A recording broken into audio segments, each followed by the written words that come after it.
Good Monday morning, everybody. Thank you for being here today. Hope you had a wonderful weekend and you're ready to jump back into the book of Acts this morning in chapter 22, beginning in verse 3. In the next couple of days, I want to show you from Paul's example a great way to tell someone else about salvation, about to share your testimony, to be able to witness to someone.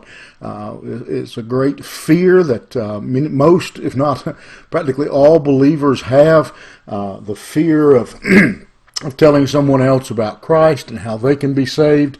We feel adequate. Don't I feel like sometimes we take the attitude, I'd rather do nothing than do it wrong. And I believe we need to switch that around and say I'd rather do something than do nothing. Dwight Moody, great evangelist, was criticized one time over his evangelistic zeal and methods, and he responded, "I like my way of doing evangelism better than your way of not doing evangelism." And so we're going to see in Paul's life here an example that we use quite often in telling people how to tell others about Christ. You may have even heard me at some point share this example. There's 3 steps that begins as we see here in verse 3. Paul says, "I'm a Jew, born in Tarsus in Cilicia, but brought up in this city, educated at the feet of Gamaliel." This city would be Jerusalem. "According to the strict manner of the law of our fathers, being zealous for God as all of you are this day, I persecuted this way to the death, binding and delivering to prison both men and women, as the high priest and the whole council of elders can bear me witness. From them I received a letter to the brothers, and I journeyed toward Damascus to take those also who were there and bring them in bonds to Jerusalem to be punished." First step of telling someone about Christ, of how they too can be saved, of inviting them to salvation, begins with just a brief statement of what your life was like before you met Christ. You don't have to go into great details. You want to be careful. Sometimes when we talk about our life before Christ, it almost sounds like we're bragging about the sin that we were involved in.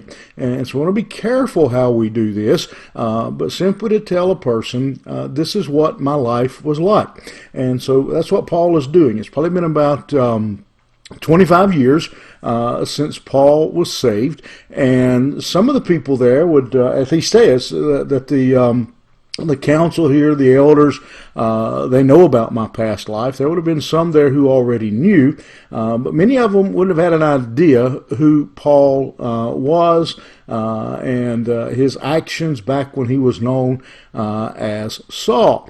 And they have no idea of his genealogy and where he's been. So he tells them that he was a Jew, not a foreigner, but just as much a Jew as any of these people who were trying to persecute him. He was born a Jew. He was born, he says, in Tarsus, but grew up in the city of Jerusalem, so that he might be educated by Gamaliel, who was one of the greatest teachers in Israel. And so he had a great education, was brought up and educated in the highest, strictest measure of the law, and had been very determined in living as a Jew, a very strict Jew.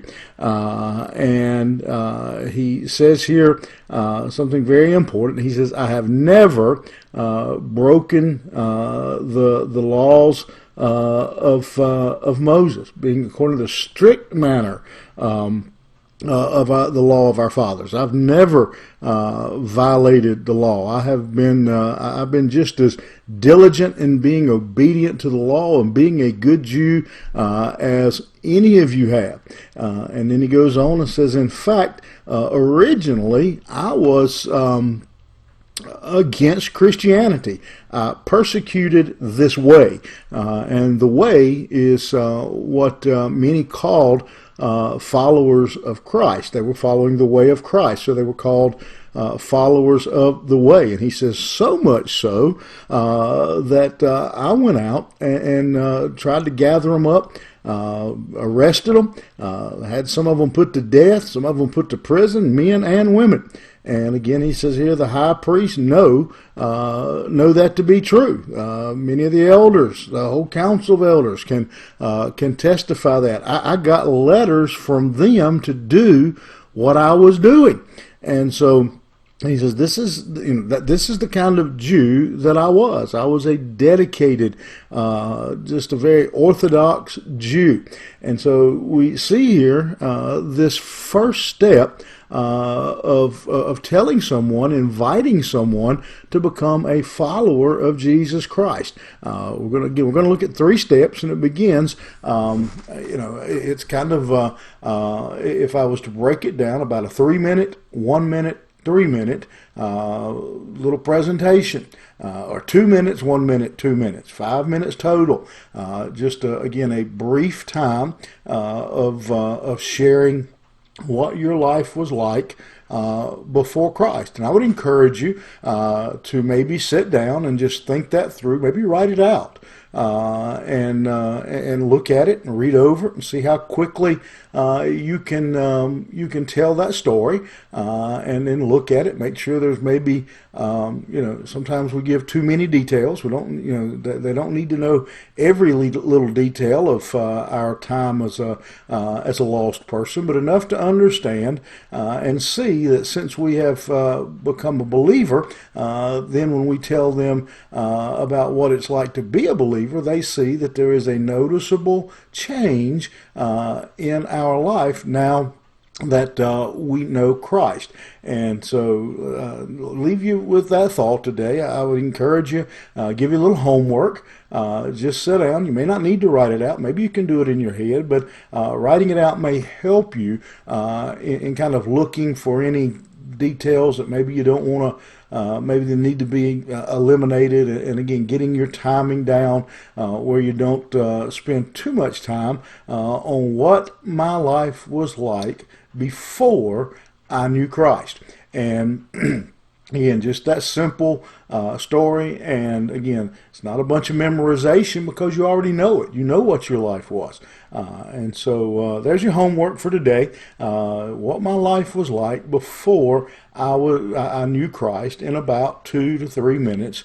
Again, not every detail, just a few little highlights that show that now my life is different. And if you learn that, that'll be your first step. And then when we get done, I think you will be confident and capable to be able to tell someone and invite someone to ask Christ in their heart. So think about your homework. I hope you'll think that through. You may get the opportunity in the next few days to tell somebody about Christ, beginning with what my life was like before I met Christ. All right, have a good day. We'll see you here tomorrow morning.